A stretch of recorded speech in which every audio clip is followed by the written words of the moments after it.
Now, it's set to be a busy few months for Amy Dowden. She's returning for the new series of Strictly, of course. Remember last year she had an injury and had to pull out early, and it was so sad. She's also just released the paperback version of her book, Dancing in the Rain, and she shares her inspiring story, and it truly is inspiring, as we well know. As well as all of that, she's up for a National Television Award next week for her emotional documentary, Strictly Amy, Cancer and Me. Oh, well, Amy's with me now, and that's hard to watch, isn't it? Yeah. Very hard to watch. But that was the power. It was such a powerful documentary because you were so incredibly honest, the way that you are in the book.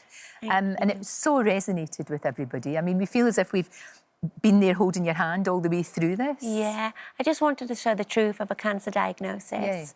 The incredible work that the healthcare professionals do, but yeah, the reality of the blow of a cancer diagnosis. And I didn't realise that if you have chemotherapy, what happens to the fertility side, but also I had a hormones cancer, so I had to be put into menopause as well. And I'd only got married 6 months before, and you know, we were ready to start our family. Of course. So yeah, it was tough, but I wanted to show the reality and the honest truth of what it's like, not just for the patient going through it themselves, but also the family and the loved ones around. Exactly, that ripple effect that we talk about a lot.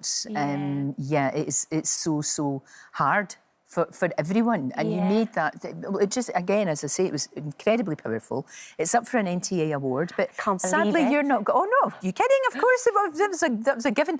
But sadly, you're not going to be there. Unfortunately not, but the good thing is I am back on Strictly. Which is wonderful. Recording the launch show. Right.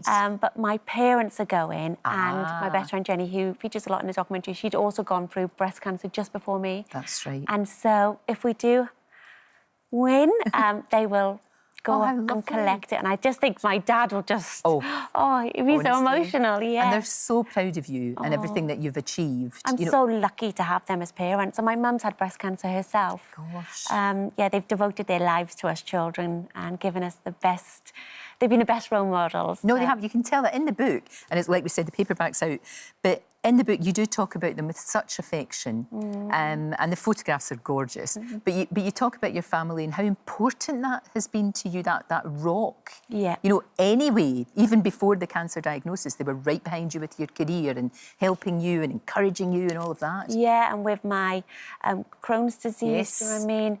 They were really pushing for a diagnosis, and with my dance career as well. And I think with the book, I just wanted to show that through all the struggles, you can get there, not to give up. I always use the motto, don't get bitter, get better. I love that about you. Don't get bitter, get better. It's something that should be embroidered on a tea towel. But it's true. It's absolutely true. And you always, throughout, even when in your darkest moments, there was always that hope.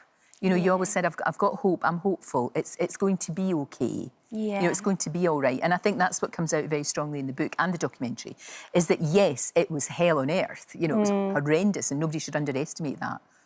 But look at you. Look at you. I feel as if you're back to you. Do you know what I mean? I really feel like me again, my fitness, my strength when I'm dancing.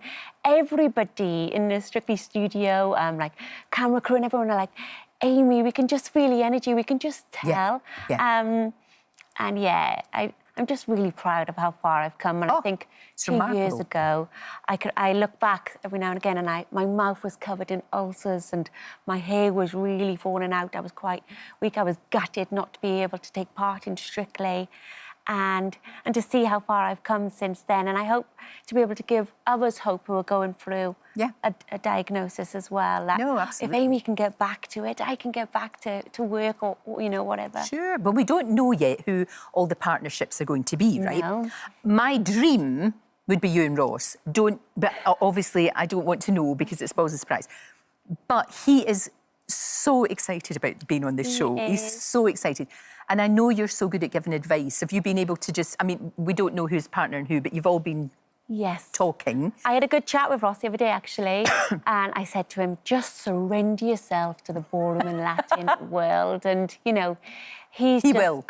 He will. He's got such contagious energy. And, the big blue eyes that just pop out. So I'm excited for him. I'm really excited for him. And he's... I mean, he's nervous, don't get me wrong. But don't you think...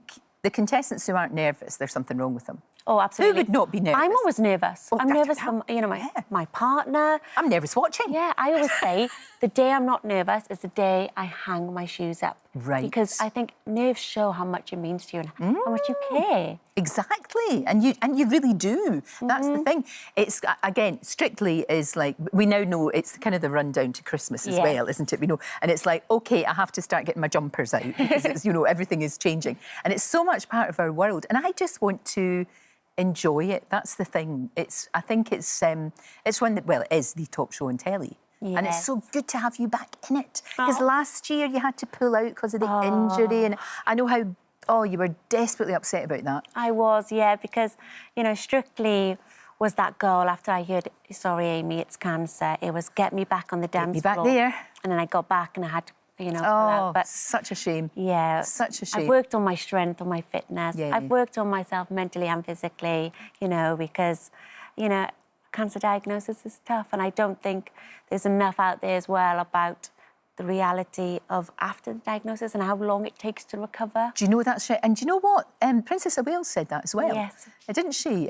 Catherine, she said, you know, OK, I've gone through the treatment, but actually this is when I need more help. Yeah. This is almost when you need your friends, your family, everybody round about you. That's when you just kind of think, OK, this is a new world, and I need somebody, like I said, about taking your hand. It's true, isn't it? Yeah, absolutely. I was so deluded. I thought, yep, finished treatment, had my surgery. Yeah, that's me then. Life's back. Little did I know how long it was going to take. Yeah. Well, it's great to see you looking so well. Thanks for having me. And the book, of course, Dancing in the Rain, is out right now in paperback.